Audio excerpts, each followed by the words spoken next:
Hey guys, quick question. How do you turn an outdoor sofa into a sofa bed? Easy, you forget your wife's birthday. Not bad, not too bad at all. I hope she didn't hear that. She's got pretty good hearing. Ooh. G'day folks, Uncle Knackers here from DIY for Knuckleheads, and in today's video I'm going to show you how to make this cracking little outdoor sofa out of scrap wood using limited tools and on a budget. Let's go. Now one more quick thing before we kick off, and that's do yourself a favour and make sure you watch right through to the end of the video where I'll share with you the links that you'll need for the dimensions, the materials and the tools that I use to build the outdoor sofa. Good stuff. And just before we start building the outdoor sofa, did you know that at the start of this year, 2019, I made a New Year's resolution that this year I'd only be doing furniture type related jokes. And so far, so good. Get it? Sofa? Sofa? It's a sofa, but it sounds like so far. Forget it. And like I said earlier, this whole process to build the outdoor sofa should only take about 6 simple steps to complete, give or take. And with that, let's kick off with step number 1 by cutting those legs to size and then nailing them together. Let's go. And as far as the materials go, I'm using all old recycled hardwood. It should be strong enough and durable enough for outdoor use. For the legs, I've just got these old hardwood fence palings. These 2 big old chunks here, they'll be the backrest and the sides for the outdoor sofa. And the rest of these, they'll make up the base for the seat. And all up, total cost, $30. Beautiful. And as per usual, whenever using power equipment, make sure you have some eye protection and also some ear protection. What? And you might be wondering why I'm using these for ear protection rather than my earmuffs. And that's because a couple of days ago, my neighbour's dog thought that they were a packet of Smackos and chewed them to bits.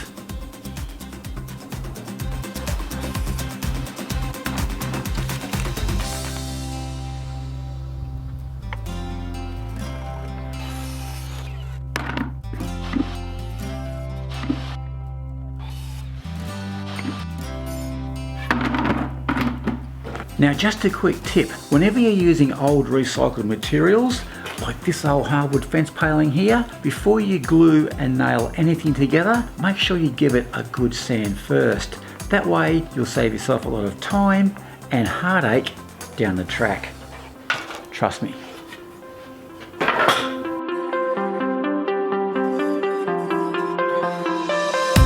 Now to assemble the legs, it's really easy. All you need to do is on one of the pieces, run a bead of glue down one edge and then just simply place the 2 together like that and nail. Too easy. And now all you need to do is just place these boards together and then hold with a clamp.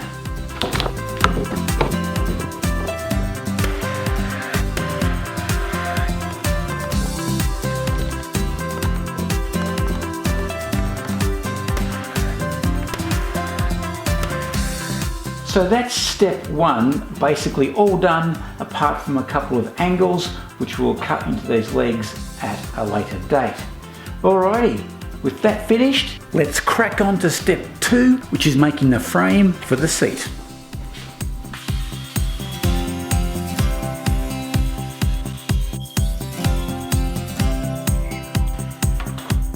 Beautiful. Now as far as the frame for the seat base goes, I'm making mine 1900mm long, which is about 75 inches, and 600mm deep, which is a touch under 24 inches. And I think you'll find that those measurements are a fraction under your standard 3-seater sofa. Alrighty, let's go ahead, cut those pieces, screw them together, and away we go. Cheers. That is a good cuppa. And here I'm just cutting the seat base to size using my trusty old miter saw. And as you can see, I could do with a little more practice from shooting from the 3-point line. Hopeless. Useless. Yeah. The cut I'm making now is just a very basic halving joint, and you'll see how it fits together in a sec. So basically after that, what we have is a nice little halving joint, which you then just screw together, and that makes for quite a strong joint. And then when it's all said and done, we'll then bolt these to the legs of the sofa. Now, I would have actually liked this one here to run through instead of that one, but on the other end, we have some splits in the top, so unfortunately, we had to go the other way around. But oh well, beggars can't be choosers. It is what it is. And as we did before, don't forget to do a bit of a pre-sand before you assemble anything. Countersinking the screw holes will ensure that the screws don't stick out, and pre-drilling the holes will also prevent the wood from splitting when driving in your screws. Don't forget to apply some glue to those joints, and it's also a good idea to check the square from time to time during the assembly process.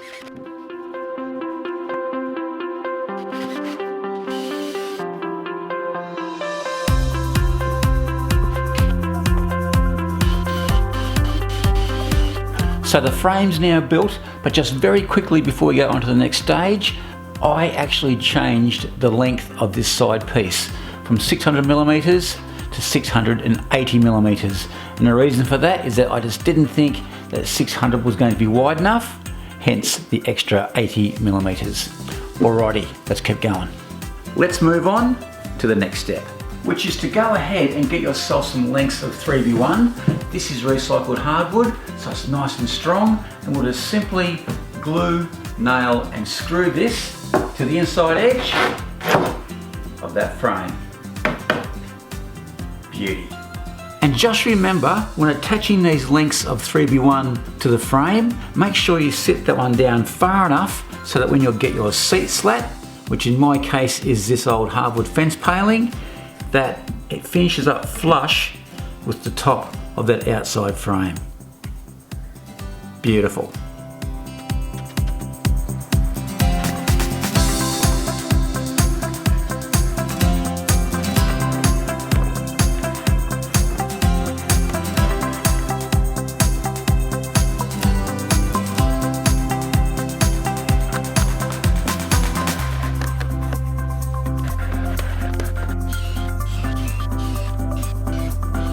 And to finish off step 2, it's really easy. All I've done is I've clamped both sides together, that way the frame is nice and straight. And then to finish it off, just grab your seat slats and slot them in position. And for my seat slats, all I'm using are these old recycled hardwood fence palings. And once they're all down, just grab your hammer or your nail gun, bang bang, job done. Alrighty. Let's lay these out.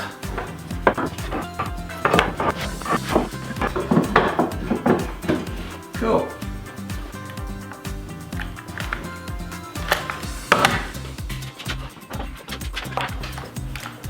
A battery helps.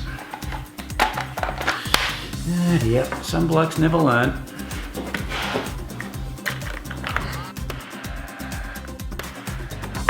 And it's always handy to use one of these spacers to keep things nice and even.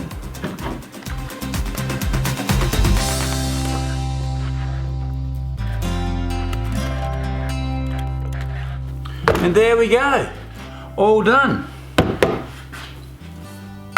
Alrighty, everything at the moment is looking absolutely fantastic. So now it's time for step 3, which is simply just a matter of attaching these legs to that frame. Let's do it. To attach the leg, first of all, just apply a generous amount of glue to that outside edge. Don't be shy. So plenty of glue also to the inside of the leg. and then clamp the leg to the base.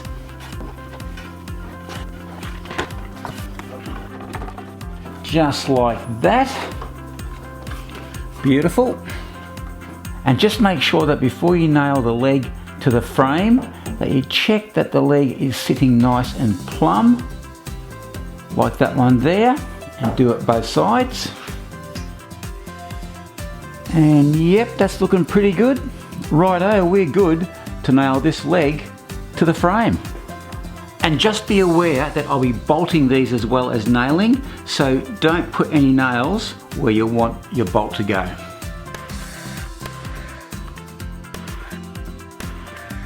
One more for good luck. Actually, two more. Okay, that's still nice and square. How good are these nail guns? Seriously, I'd be lost without it. Done, alrighty. That leg's finished. We've got 3 more to go, and then we'll come back and bolt them in place. Oh yeah, very quickly, I should also mention that from the top of this frame down to the ground is 330 millimeters, which is 13 inches. Good to know.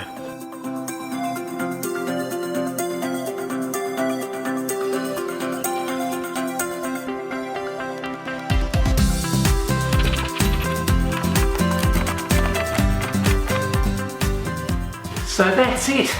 The legs, they're now attached, and I reckon it's looking pretty good. And it's also nice and strong, which is a real plus. Alrighty, well I reckon it's time for step 4. So let's get cracking, put on the top, the backrest and the sides. Let's do it. Now just before we attach the top, the backrest and the sides, I want to cut a couple of angles on these legs. This angle here, this will be for the backrest. And all I've done is from the top of the frame, I've gone up 100 millimeters, and then from there, an extra 40, and put a mark. From the top, I've come in 60 millimeters, and again, put a mark, and joined those 2 lines together. On the bottom, I've come in 60 millimeters, and then from the bottom of the frame, I've gone down 40, put a mark, join those 2 together, and we'll cut these off.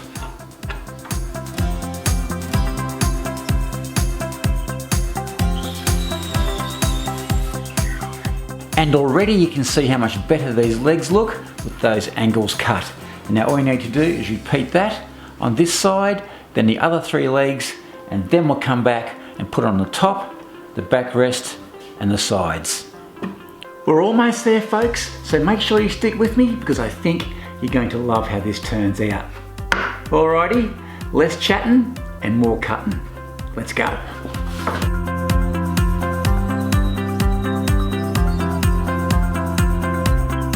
Now just a quick one, with the side of the leg that faces the end of the outdoor sofa, I've gone in 50 millimeters rather than across the front and the back.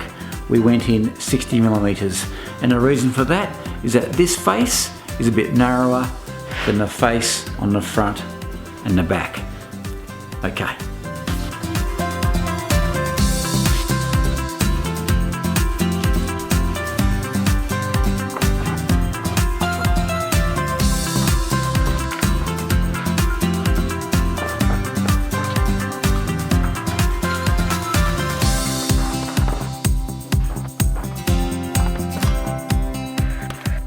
Now for the side piece, that'll be running from the back and going right through to the front.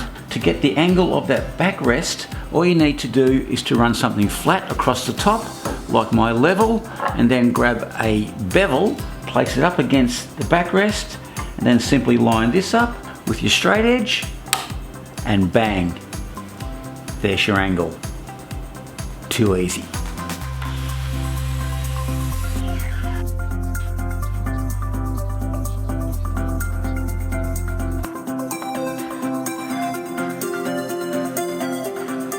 And finally, to finish off all that carpentry work, all I've done is cut down some old hardwood fence palings, and I'm using these as capping. and I've cut that leading edge there the same angle as the backrest. That way it doesn't stick out when you're sitting against it.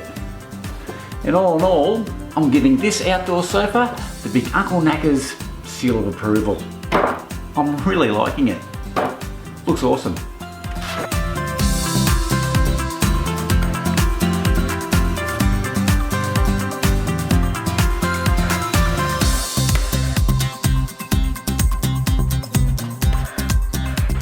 And we are done. Alrighty. Beautiful.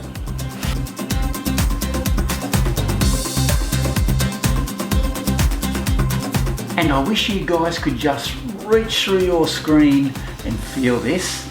It's come up an absolute treat. It feels just like glass. I love it. Ooh yeah. Steady on, champ. Now, as far as applying a finish to the outdoor sofa, there is no finish. Yep, we are going a la natural because I really like the look of that driftwood type finish. And this is going undercover, so weather won't be an issue. And if I applied a finish like a polyurethane, that would darken up that wood too much and look a little bit too new. Oh well, look on the bright side. We've saved ourselves a few bucks. Bonus. And finally, to finish the job off, I had a seat cushion made out of foam. It's 4 inches thick or 100 millimeters thick, and I also had that covered. And this just simply slots into place, just like that. How good's this? Alrighty. Oh, need a cushion. Hang on a sec. There we go. How comfy do I look? Just need a beer. Anyone? Anyone got a beer? Now, if you want to check out any more awesome projects like the one we've just done, I'll leave a link to a playlist coming up shortly where you can check all those videos out. And the links for the tools I use, the materials, the dimensions of the project, etc, etc, I'll leave a link to my blog post in the description box down below, so make sure you check that one out. Alrighty, thanks for watching, and as per usual, a big thumbs up is always appreciated. Until next time, be safe, and I'm out of here. Cheers.